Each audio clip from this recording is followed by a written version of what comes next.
চাপৰত জাল নোট চক্ৰৰ বিৰুদ্ধে আৰক্ষীৰ অভিযান জব্দ কৰে প্ৰায় 2 কোটি টকাৰ জাল নোট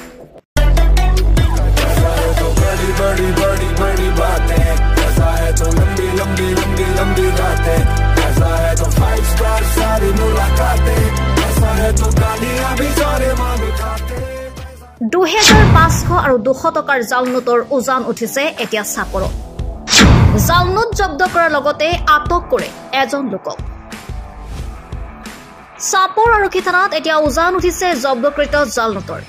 নামনি অসমৰ বিভিন্ন প্ৰান্তত বিশেষকৈ গ্ৰাম্য আৰু চৰাঞ্চলত বৰ্তমান নকল টকাৰ প্ৰয়োভৰ একাংশ দুষ্ট চক্ৰই নকল টকা তথা জাল নোটৰ জৰিয়তে লুণ্ঠন চলাই আছে সাধাৰণ ৰাইজক বিভিন্ন সময়ত বিভিন্ন প্ৰলোভন দি সহজ সৰল লোকক কিছু তন্ত্ৰ মন্ত্ৰ দেখুৱাই এনে নকল টকাৰ জৰিয়তে লুণ্ঠন কৰাৰ অভিযোগ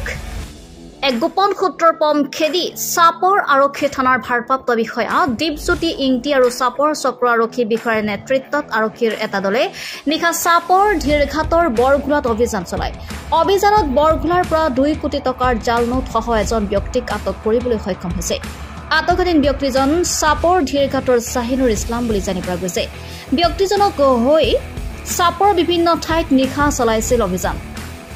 আৰু জানিব পৰা মতে উক্ত 2 কোটি টকাৰ জাল নোটখিনি 7 লাখ টকাত বিক্ৰী কৰাৰ যোজনা কৰিছিল যদিও বপুৰৰ আছিল দিন বেয়া আৰক্ষীয়ে হাতেলুতে ধৰি থানালৈ লৈ আহে বৰ্তমান তেওঁ ৰঙা ঘৰৰ আলহী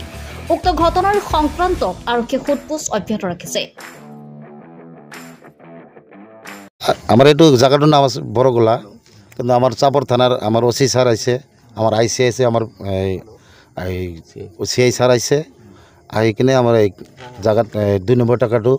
উদ্ধার করিল আর ল'ৰাটোৰ নাম আছিল শাহিনুৰ দীৰ্ঘাট শাহিনুৰ ইছলাম আৰু তাৰ দেউতাৰ নাম হ'ল কালাম কিমান টকা পাইছে 2 কোটি মান সব জাল নোট 2 কোটি টাকা উদ্ধার করিল আমার বড়গোলার পৰা এই রাস্তাত থেকে উদ্ধার করেছে কি কারণে আনিছিল এই টাকাখিনি ইয়াত এই টাকাটো বেলেগক দিব ঠকাব মানে বিজনেস 2 কোটি দিয়ে 7 লাখ ডিমান্ড কৰিছিল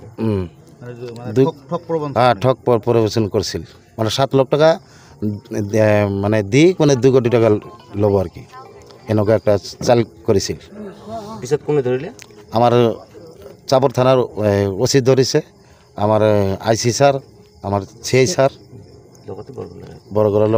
নিউজ ডেস্ক রিপোর্ট নিয়মীয়া খবৰ